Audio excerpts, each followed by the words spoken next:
ابھی دیکھیے، ابھی 1 گھنٹے کے اندر ہم آپ لوگوں نے کتنے اچھے طریقے سے سارے جو ٹریڈیشنل پروگرام کے پارٹ ہوتے ہیں وہ بھی کیے. ایک غزل بھی بڑی اچھی ہوئی، اسکٹ بھی ہوئی، تقریر بھی ہو گئی. تو such an immaculate planning and execution. تو یہ تبھی پاسبل ہے جب آپ کے پرنسپل اور آپ کے ٹیچرز، اور ظاہر سی بات ہے جو ہمارے ٹیلنٹڈ بچے ہیں. تو آپ سب لوگ بہت مبارکباد کے مستحق ہیں. بہت ہی خوشی ہوتی ہے جب بھی یہاں پہ آنا ہوتا ہے. سر سید احمد خان کے بارے میں ہم لوگ بہت کچھ جانتے ہیں اور ہم سب کے دلوں میں وہ بستے ہیں، اس میں کوئی دو رائے نہیں ہے. اور اسکٹ کے ذریعے سے انہوں نے بہت چھوٹے اسکٹ میں بہت اہم باتیں بھی سامنے رکھی. ابھی یہ بھی دکھایا کہ کس طرح سے چندہ مانگ کے انہوں نے یہ بلڈنگز بنائی تھی. لیکن ایک اہم بات یہ بھی ہے کہ چندہ مانگ کے بنا تو رہے تھے، مگر جو ویژن تھا وہ بہت بڑا تھا. کیونکہ ان کے ساتھیوں نے کہا کہ آپ چندے سے ہم یہ لوگ بنا رہے ہیں تو اتنی گرینڈ بلڈنگز بنانے کی کیا ضرورت ہے. تو اس پہ یہ جواب تھا کہ جب بڑے لیول پہ کام ہوتا ہے تب دوسرے لوگوں کو لگتا ہے کہ یہاں ایک بڑا کام ہو رہا ہے اور اچھے لوگ جڑتے ہیں. تو اس کو ویژن کو کمپرومائز نہیں کیا. آج ہم لوگ سوچیں کہ ایک کالج چھوڑ دیجیے، ایک چھوٹا اسکول بنا دیں، تو آپ جانتے ہیں کہ کتنا مشکل کام ہے. لیکن سر سید نے یہ کیا اور 20 سال کے کوششوں میں 8 لاکھ روپے کی بلڈنگز یونیورسٹی یعنی کالج کی اس وقت کی بن گئی تھی. جس پہ ایک ایرانی وزٹر آئے تھے تب مہمان، انہوں نے کہا کہ یہ ایک کرشمہ ہے، میراکل، کہ جو کام سرکاریں نہیں کر سکتی وہ ایک انسان کیسے کر سکتا ہے. اور یہ ہوا اور ہمارے سامنے اس کے ثبوت.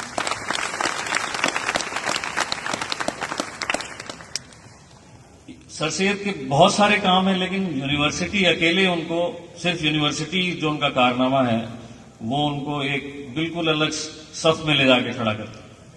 آپ اے ایم یو کو ہٹا دیجئے تو ساؤتھ ایشیا کی ہسٹری میں آپ امیجن کر لیجئے کہ کیا حالات ہوتے ہیں. اگر اے ایم یو نہیں ہے تو ساؤتھ ایشیا میں نہ صرف یہ کہ مسلم بلکہ بہت سارے نان مسلم بچے بھی یہاں سے فیض یاب ہوئے.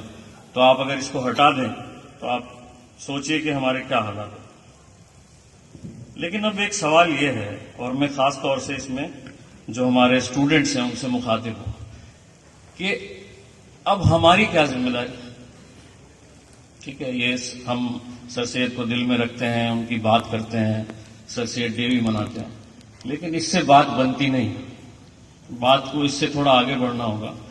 اور یہ بھی سچ ہے کہ ہر آدمی اسکول نہیں بنا سکتا، ہر آدمی یونیورسٹی نہیں بنا سکتا، لیکن بہت سے ایسے کام ہیں جو ہم سب کر سکتے ہیں. تو جس میں جو کہ صحیح معنی میں خراج عقیدت ہو سکتا ہے سر سید احمد خان کے لیے. تو جیسے میں ایک بات سجیسٹ کر، کچھ باتیں جو مجھے لگتا ہے جو ان کی زندگی سے ہم سیکھ سکتے ہیں. تو سب سے امپورٹنٹ جو زور تھا وہ ہے سائنٹیفک ٹیمپرامنٹ ڈیولپ کرنے کا. Scientific temperament, reasoning. اس کا مطلب یہ نہیں کہ ہر آدمی سائنس سائڈ پڑھے گا. نہیں. ہماری سوچ میں کوئی چیز ہمارے سامنے آئے تو ہم اس کو اس طرح سے بس نہ مان لیں کہ یہ ہماری گھر میں ایسے ہوتا آیا ہے تو میں ایسے کروں گا، میری قوم میں ایسا ہوتا ہے تو میں ایسے کروں گا. بلکہ ہم جو بھی چیز ہمارے سامنے رکھی جائے اس کو ہم لاجیکلی اینالائز کر کے صحیح غلط کے بیچ میں فرق کر سکیں. یہ ٹیمپرامنٹ ڈیولپ کرنا چاہیے. اور ایک بڑا زور سر سید احمد خان کا تھا کہ جو ٹریڈیشن کے نام پہ، بہت بار روایات کے نام پہ بہت ساری چیزیں چلتی رہتی ہیں ہماری سوسائٹی میں، تو ایسا نہیں کرنا ہے. تو ہم کو لگے کہ جو روایات وقت کے ساتھ صحیح معنی میں صحیح راستے کی طرف جانے میں رکاوٹ بن رہی ہیں، ان روایات کو ہمیں ان نیسیسریلی لے کے نہیں چلنا ساتھ. اور آپ دیکھیں تو زندگی میں ان کی جو ہے نا ایوولوشن ہے. یعنی ایسا نہیں کہ کسی چیز کو لے کے میں آج کچھ سوچ رہا ہوں تو بس میں اس کے اوپر بن گیا ہوں. پہلے انہوں نے کوشش کی کہ پرشین لینگویج کو یوز کریں، اسی لیے سائنس کا جو بھی لٹریچر تھا وہ پرشین میں ٹرانسلیٹ کرایا. لیکن سمجھ آیا کہ اس سے نہیں چلنے والا ہے کام، تو پھر وہ انگلش کی طرف ہے. اس طرح سے ایوالو ہوئے. تو انسان کی جو زندگی ہے وہ ایکسپیرینسز کے ساتھ ہم کو صحیح چیزوں کو اپنی زندگی میں لینا چاہیے. پھر ایک دوسری بات اہم یہ ہے کہ کمیونٹی کے بارے میں سوچنا.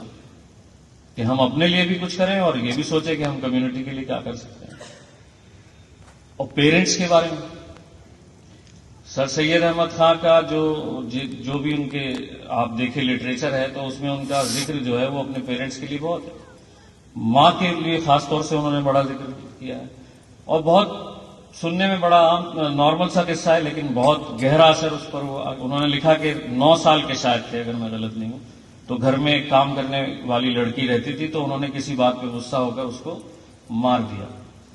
تو ماں نے ان کو جو ہے باہر ایک اسٹور ٹائپ تھا اس میں بند کر دیا کہ تم اس سزا کے طور پر.